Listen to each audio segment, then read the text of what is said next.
Oi pessoal, professor Demis aqui falando novamente. Agora nós vamos passar para a segunda parte da revisão para o Enem 2019, tá bom? Então, vamos lá. O objetivo de recipientes isolantes térmicos é minimizar as trocas de calor com o ambiente externo. Essa troca de calor é proporcional à condutividade térmica e à área interna das faces do recipiente, bem como a diferença de temperatura entre o ambiente externo e interior do recipiente, além de ser inversamente proporcional à espessura das faces.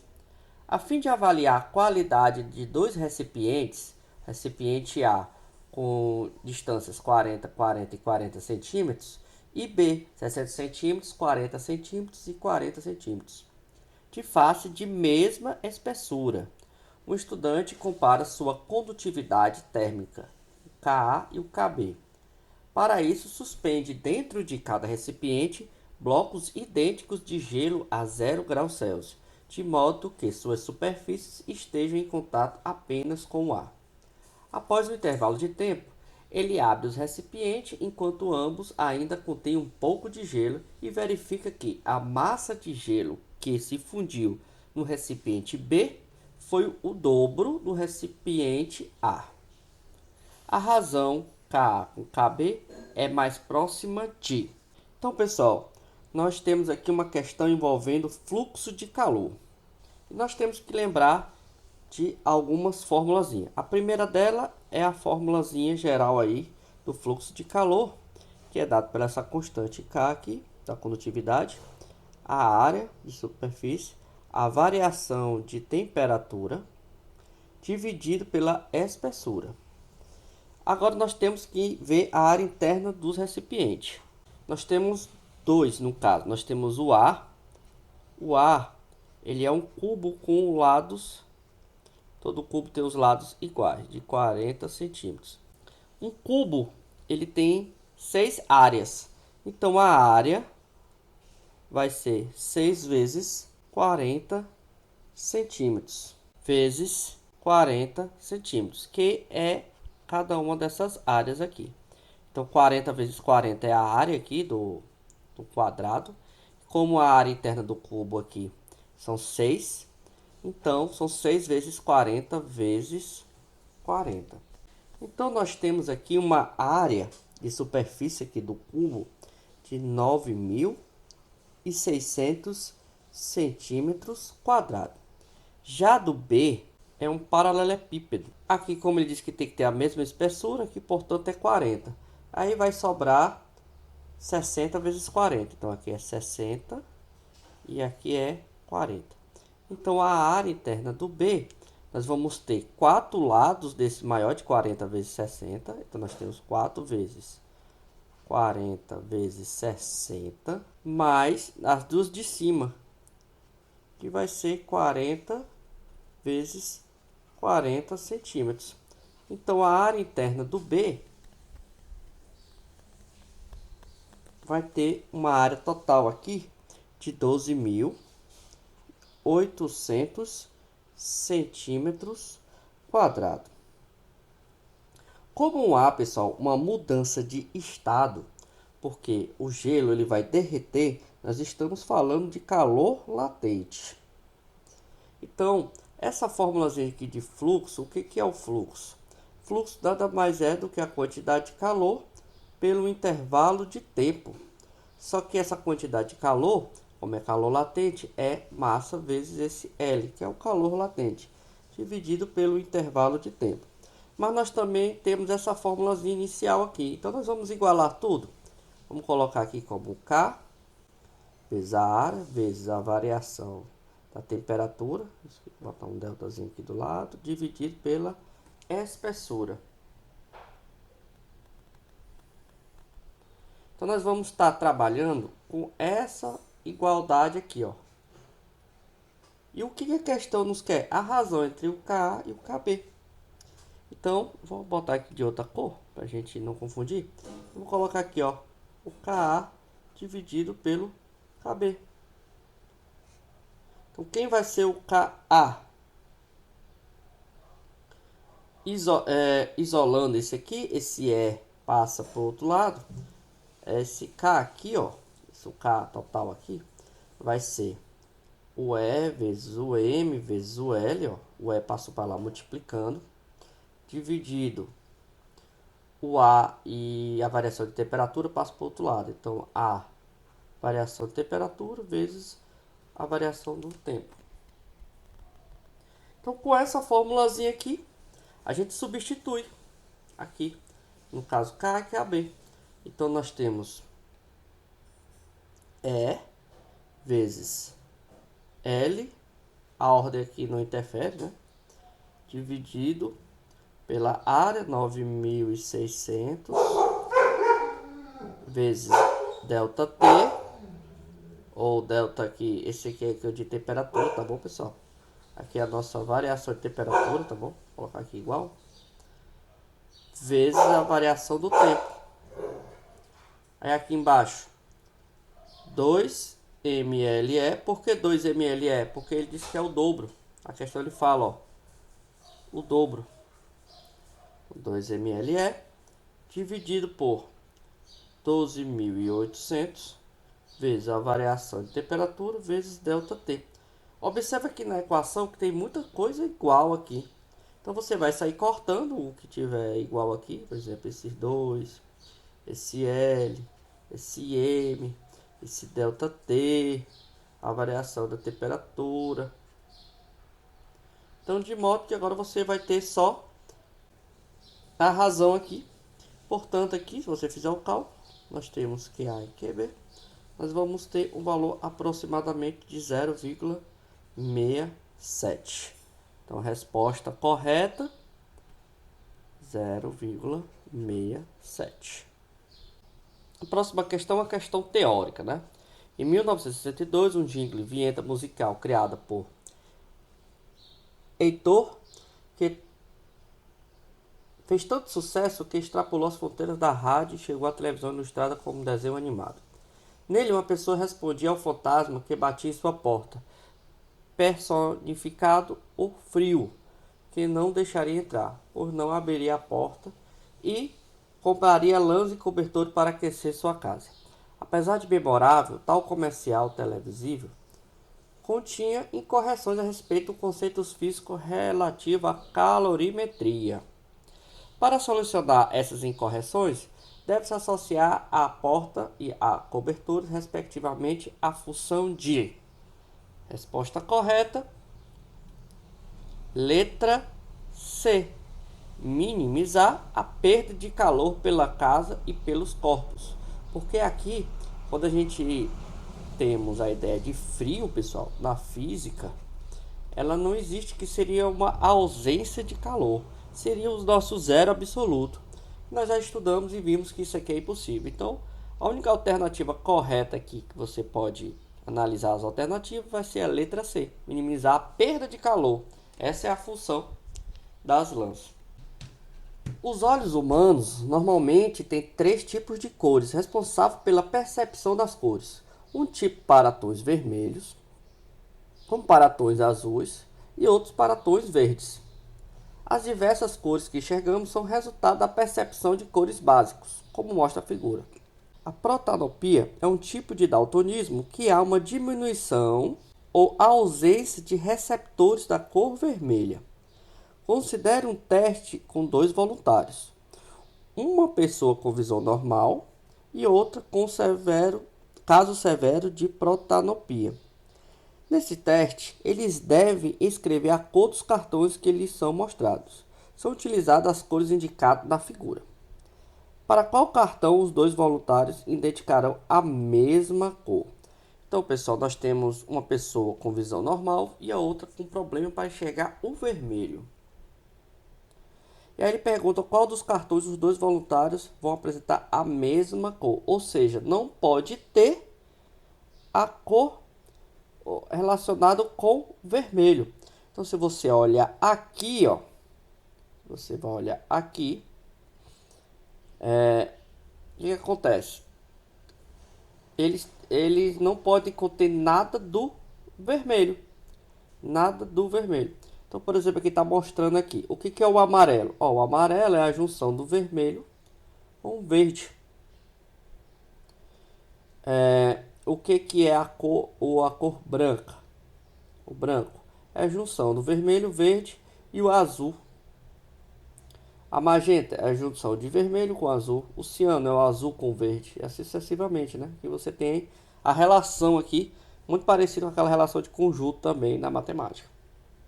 Então, se você olhar aqui, das alternativas aqui, ó, se você, o vermelho, o que tem problema de visão não vai enxergar. A magenta é a mistura de vermelho, então não pode. O amarelo é a mistura de vermelho, também não pode. O branco também tem o vermelho, então vai sobrar apenas o azul. Letra E. Muito fácil, né, pessoal? Muito fácil. A maioria das pessoas fica com a visão embaçada ao abrir o olho debaixo d'água. Mas há uma exceção. O povo Moken, que habita a costa da Tailândia. Essa característica se deve principalmente à adaptabilidade do olho e à plasticidade do cérebro, o que significa que você também, com algum treinamento, poderia enxergar relativamente bem debaixo d'água. Estudos mostraram que as pupilas do olho do indivíduo Moken sofrem redução significativa debaixo da água, o que faz com que os raios luminosos incidam quase paralelamente ao eixo óptico da pupila. Então, uma questão aqui que você pode trabalhar tanto a questão da física, da óptica da visão, quanto também a questão da biologia, a questão da evolução dos seres vivos, de adaptação, né? A acuidade visual associada à redução das pupilas é fisicamente explicada pela diminuição. Então, pessoal, aqui ele está perguntando o que acontece com essa diminuição aqui, fazendo com que os raios vão paralelamente ao olho. Então, a única alternativa aqui, que dessas aqui, para não demorar muito a nossa aula, vai ser a letra D. É devido aos desvios refratados do interior do olho, porque a luz ela refrata pela córnea e vai até os nossos receptores da retina, tá bom? Então, a explicação aqui que pode associar ao texto descrito é a letra D, o desvio dos feixes luminosos refratados no interior do olho. Uma casa tem um cabo elétrico mal dimensionado, de resistência igual a 10 ohms, que a conecta à rede elétrica de 120 volts. Nessa casa, 5 lâmpadas de resistência 200 ohms estão conectadas ao mesmo circuito que uma televisão de resistência igual a 50 ohms, conforme ilustrado no esquema. A televisão funciona apenas com tensão entre 90 e 130 volts. O número máximo de lâmpadas que podem ser ligadas sem que a televisão pare de funcionar é. Então aqui é uma questão de circuito elétrico. Então nós temos aqui a nossa tensão elétrica, ou a força eletromotriz. Nós temos uma resistência aqui. Essa resistência aqui é o da energia, então o cabo de energia ele não é ideal, ele vai consumir uma corrente aí e uma resistência elétrica, vai consumir a potência elétrica, portanto. E aí nós temos 5 lâmpadas.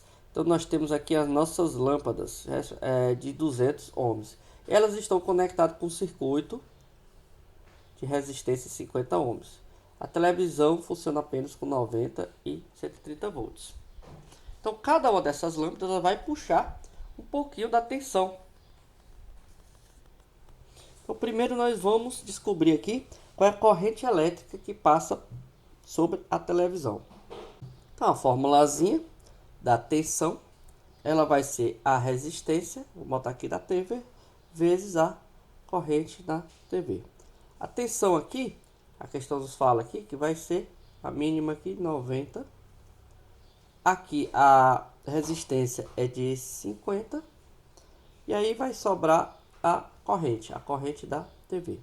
Então vamos colocar aqui a corrente da TV. Ela vai ser 90 dividido por 50, que vai dar 1,8 amperes. Então nós temos aqui a corrente que vai passar pela televisão. Já a corrente total sobre o cabo, nós vamos ter 120 menos 90 igual a resistência 10 vezes, vamos colocar aqui o I total, tá bom? Então a corrente total, ela vai ser, portanto, de 3 amperes. Agora nós vamos descobrir a corrente elétrica sobre as lâmpadas. Vou colocar aqui embaixo.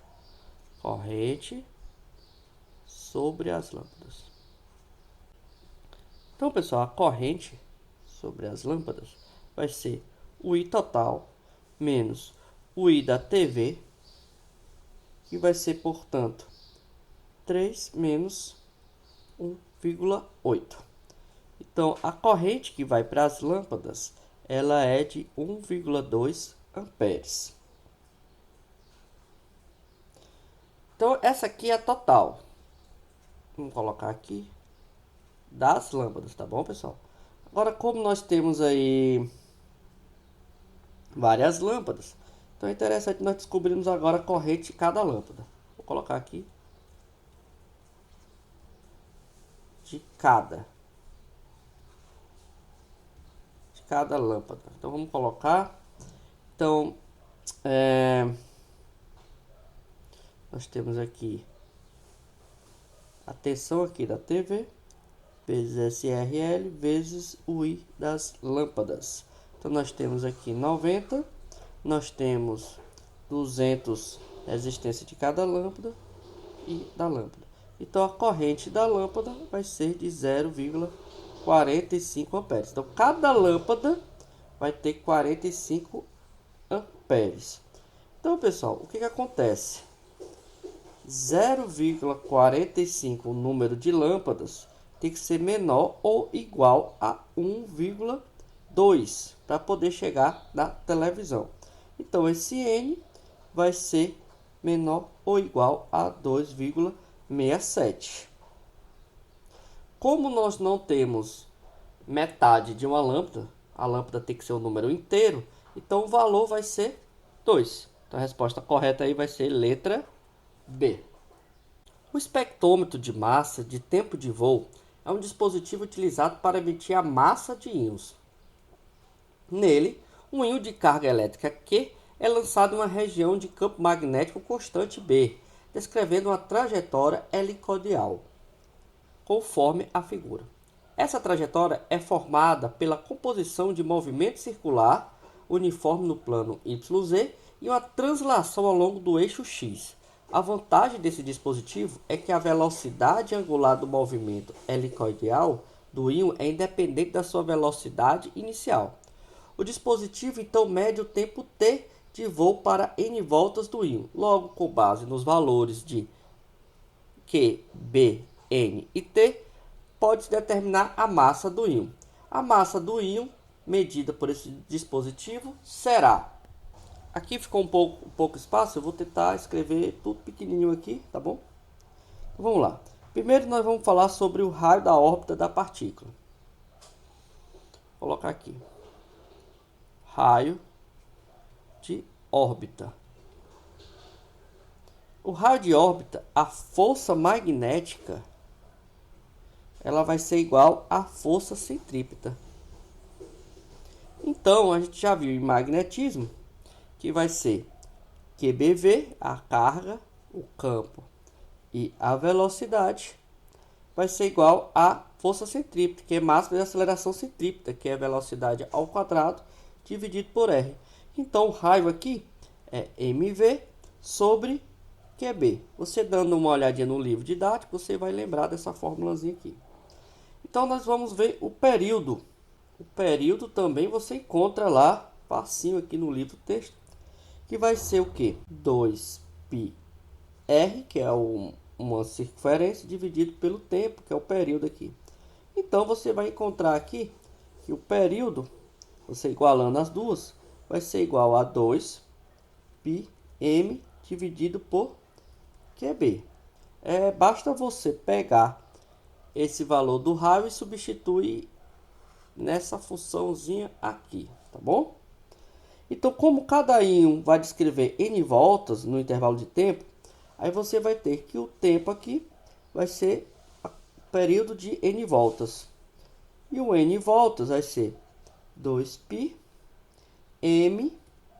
esse n voltas dividido por QB. Ou seja, substituir apenas o período que nós já calculamos aqui. Então, se você isolar a massa, nós vamos ter QBT dividido por 2πn. É só isolar o m aqui dessa equação. Esse QB passa para cima, esse n passa para baixo, aí você encontra a relação aqui.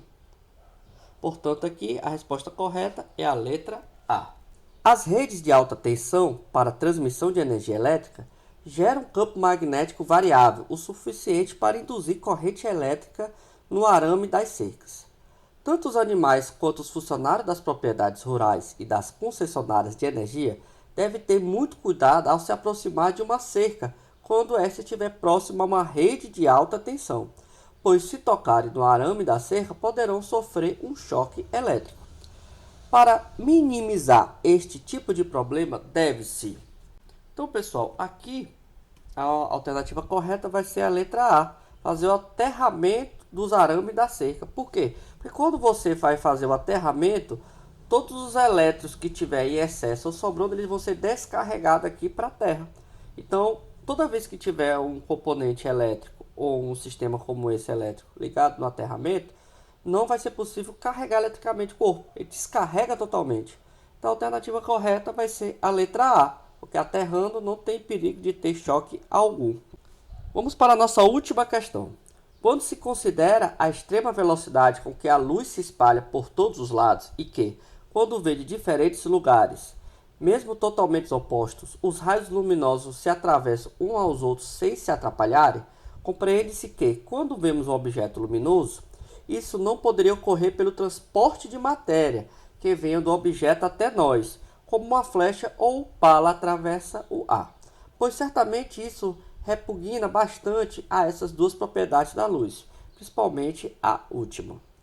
Então nós temos um texto aí de Christian Huygens, que do caderno de História de Filosofia e de Ciência, que fala a questão da confusão que tinha antigamente entre se a luz se comportava através de corpos ou através de ondas. E aí Huygens mostrou que a luz se comporta com fenômenos ondulatórios. O texto contesta que concepção acerca do comportamento da luz. Então a resposta correta, portanto, vai ser a letra C, porque o Newton acreditava que a luz se comporta como partícula e não como onda. E aí Huygens mostrou que a luz se comporta como uma onda. Então, pessoal, essa foi a nossa última questão do Enem 2019. E revisem com calma, acreditem no seu potencial e dê uma boa revisada em todos os conteúdos. Observe que tem muitas questões teóricas e poucas questões de cálculo, mas é preciso ter uma noção geral de toda a física para você se dar bem na prova, tá bom? Qualquer dúvida, deixe lá nos comentários. Um abraço e até a nossa próxima aula.